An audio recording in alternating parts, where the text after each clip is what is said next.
I was mentioning before you came on, we were going down who created like the step back jumper, who was the first to cross over somebody. Kareem's skyhook, nobody's been able to emulate there. The dream shake and Kevin McHale on the low post. So the originator, Dirk Nowitzki, came up with a shot that was unique to the game. The Euro step with Manu Ginobili. Any other ones that you think of? And if you could have come up with just one on your own and invented it, what would it be? I'm just freestyling here, and I'll get to what I could come up with. But, damn, Manu Ginobili wasn't the first person to do a Euro step. It's like a lefty move, like a slide step. It got attributed to Sharunas Marciulionis because he was an international player. Kareem Abdul-Jabbar, classic trademark skyhook. What about a guy that played basketball with his tongue hanging out? That's trademark Michael Jordan. Well, okay. Who did Hardaway come up with the crossover, or did Iverson? Well, Tim Hardaway was considered a killer crossover. That's really tight, really concise, between the shoulders, not wide, between the legs, and crossover. Allen Iverson came more with the looser, new era, could be possibly carry, the ooh and ah, that a lot of young people do that move now, but then miss the shot, but still are excited that they, quote-unquote, broke someone's ankles. So, in the history of the game, so many trademark shots, and Dirk, while will get credited, and rightfully so, as an all-time great with the one-leg shot, I actually saw Karl Malone doing it as well. I don't think he gets a lot of credit for that. Mm-hmm. So those are things that come to mind. Magic's trademark no-look pass. Jimmy Walker, my biological father, along with the big old spin move and putting players on their hip. Earl Monroe. Wilt Chamberlain has his own record book. Okay, literally, anytime a guy averages 50 and 25, and then the rest of the world complains, and he goes out and leads the league in assists while playing all 82 games. And we're not even talking about the numbers he said he put up off the floor. That's the high scorers of any video game. So, there's so many great players. Who came up with the step back, though? Who came up with the step back jumper, the first person?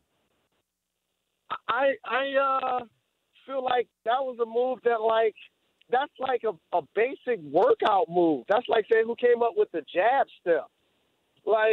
It's not like George Mikan was the first person to do the interior hooks type of thing. But that's a fundamental basketball play.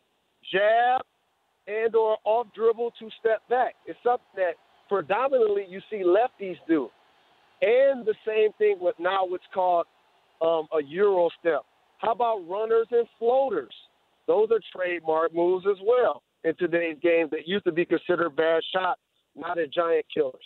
Yeah, I was mentioning Ice Gervin with the finger roll, the teardrop with Mark Jackson. Tony Parker, I think, gets a lot of credit for the floater in the lane. But, yeah, there's so many signature moves down through history. I was just curious, because Reggie Miller did that step back, and then Kobe said, hey, I want to work out with you over the summer. Reg taught him the step back, and then, he said it's the worst thing he ever did is teach Kobe, that step back jumper.